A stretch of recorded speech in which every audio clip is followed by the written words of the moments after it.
You know, another film there that was, I thought the models were great, was that submarine thing, Hunt for Red October. Yeah, yeah, we did a big sub and a couple of small subs, those atomic subs, and they were very detailed. Those were fun to paint.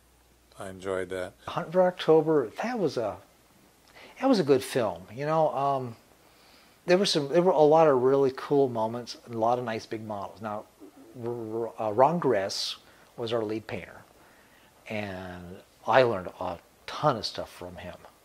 He had his Chameleon Airbrush setup, which is you rotate a dial and different paints come up from a pot, a pressure pot. Really, and if you get between two colors, you get the two colors blended.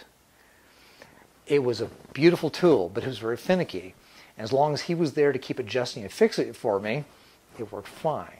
And I bought one from him, and he and I worked together, and he taught me how to see color. I know it sounds a little dumb, but he would look at a color and say, it needs more red. And I'm going, red? Where do you see that? I mean, you know, and he taught me, and I don't even know how he did it, to look at it and just allow the first thing that comes in your head. Like, it does need more red.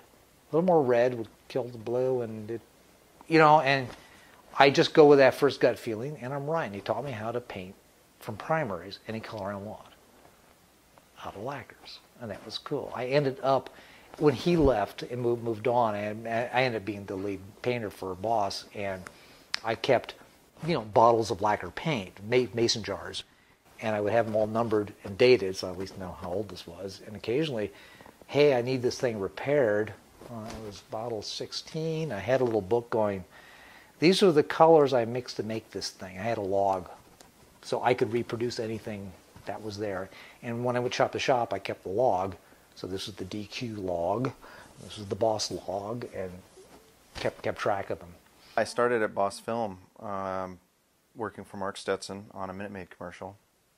And oddly enough, it was not a Boss Film job. It was actually a Stetson visual job, but he had not set up his separate shop yet. After that, we went on to what eventually became the Back to the Future ride, but it had a false start. We started building miniatures for that, and I think about halfway through shooting, or almost all the way through shooting, they told us the project was shut down because there was a problem at Universal with the actual facility they were building for the ride. So it got shut down, and that job went away.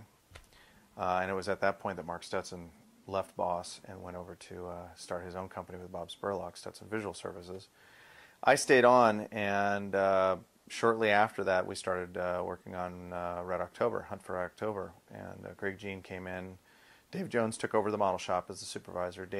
Greg Jein came in as the lead, the miniature lead on the Red October. So he was our boss, and it was a great experience because I went from, you know, just getting in and just doing a bunch of little, you know, kind of parody sets for a Minute Maid commercial, and then right into you know, major film, building a 20-foot submarine, and you know, and of course I love all that stuff. So we built all this stuff for that and started shooting, and then, you know, things happened politically with the studio, and it went away, and ILM ended up completing the work.